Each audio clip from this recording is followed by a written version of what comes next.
أو عصابات القتل والجريمة أو الذين يندسون في العملية السياسية التي صنعها الاحتلال. الله أكبر كبيرا والحمد لله كثيرا وسبحان الله بكرة وأصيلا. الله أكبر ولله الحمد. الله أكبر ولله الحمد.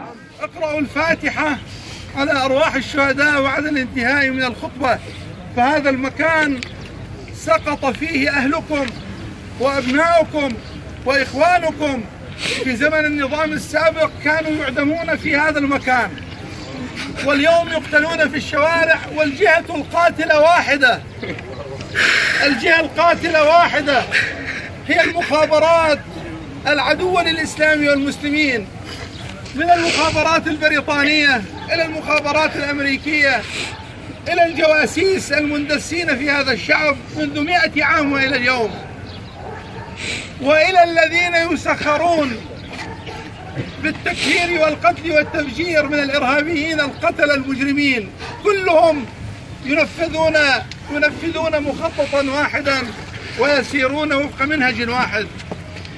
ما رأيتموه اليوم نموذج من هذه النماذج، لأن الذين يتحكمون في هذه العتبة المقدسة هم استمرار لأولئك الذين سجنوا موسى بن جعفر سلام الله عليه، فهو سجين في ذلك الوقت وسجين في هذا الزمان، وهم لا يريدون أن يسمع صوت العراق وصوت الكاظمية وصوت الناس المظلومين.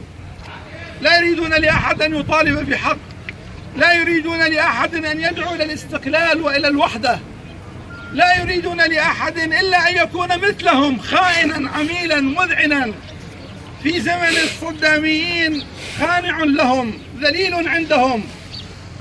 وفي هذا الزمان جزء من الاحتلال وعملاء الاحتلال، هؤلاء نعرفهم صغارا وكبارا ونعرفهم بالأسماء، وما رأيتموه اليوم جرى قبل ما يقرب من 80 سنة في شوارع المدن الإسلامية الأخرى، في بغداد والكاظمية وفي طهران أيضا في مواجهة الاحتلال البريطاني. ولكن العلماء وقفوا وجاهدوا وثبتوا وصبروا حتى أسقطوا هذه الأحدوثة وحتى انكشف الحق بإذن الله وهم كارهون.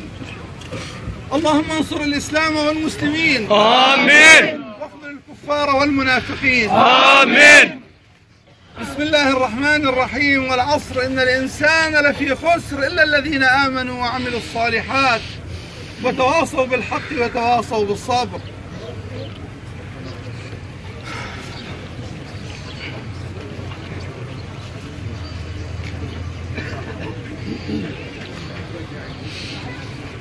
الله أكبر. الله أكبر. الله أكبر كبيرا والحمد لله كثيرا. الله أكبر ولله الحمد. الله أكبر على من عصى وتجبر. الله أكبر على التكفيريين والمجرمين الذين يشوهون صورة الإسلام ويقتلون الأبرياء. الله أكبر على الاحتلال وعملاء الاحتلال. الله أكبر على أزلام النظام البائد ومن بقي منهم هنا وهناك. الحمد لله كما هو أهله، والحمد لله الذي جعلنا من أمة محمد صلى الله عليه وآله أمة واحدة رغم مخططات الأعداء، حج واحد وعيد إن شاء الله واحد رغم هذا الاختلاف في اليوم. هذه المسألة ليست مضرة، لأن المسلمين هم الذين يجتمعون على مفاهيم هذا العيد، ونأمل أن يجتمعوا في المستقبل حتى على الأوقات. الله يجمعنا على الخير وعلى الإيمان، وأعداؤنا يريدون أن يفرقوكم. وأن تروا ما تروا، نحن كنا نستطيع أن ندخل إلى الحرم وهذا أمر يسير، ولكننا لا نريد أن تنتهي الأمور إلى مشكلات، خصوصا مع بعض الشباب الذين جاءوا بهم من المحافظات من المغرر بهم، لأنهم وجدوا أن أهل الكاظمية قد عرفوا القصة فجاءوا بشباب مغرر بهم من المحافظات مساكين لعلهم لا يعلمون ماذا يجري، وهؤلاء أبناؤنا نحن نحرص عليهم، نحن نهتم بأمرهم ونسأل الله أن يهديهم وأن يوفقنا وإياكم للخير. هذا الذي يجري إنما يجري بتشويه الدين. أولئك الذين يقتلون الأبرياء ويشردون الناس ويفجرون الأماكن، يشوهون الدين. والذين أيضا يتعاملون مع الأعداء بحجة أنهم يتبعون أمر المرجعية فهم كاذبون، يفترون على الإسلام وعلى الدين وعلى التشيع وعلى المرجعية نفسها. فالعلماء لا يرضون بهذه التصرفات الشاذة التي طبعا لا تصل إليهم ويحجبون عنها. نحن بالنسبة إلينا أدينا واجبنا لنقول لهؤلاء: لا يمكن لكم ولأمثالكم أن تتحكموا في العراق، وإن أمة الإسلام أمة منتصرة إن شاء الله. اليوم وغدا وبعد غد نحن في عام 2014 وهي الذكرى المئوية للجهاد والمقاومة، أي أن أمتنا مضى عليها 100 سنة وهم يقاتلون ويقاومون في كل مكان، في فلسطين، في لبنان، في الشام، في العراق، في إيران، في تركيا، في أفغانستان. وستبقى الأمة على هذا الطريق، لأن مستقبل الإسلام قريب ونصر الإسلام قريب. وإن شاء الله تعالى بعد أيام قليلة وبعد فترة وجيزة سترون نصر الله تعالى لهذه الأمة إن شاء الله. بثباتكم وتمسككم بالحق، ولا تبالوا بجمع الأوباش والجهلة، فهؤلاء مساكين علينا أن ننصحهم، وإنما نتجنب الصدام حرصا عليهم.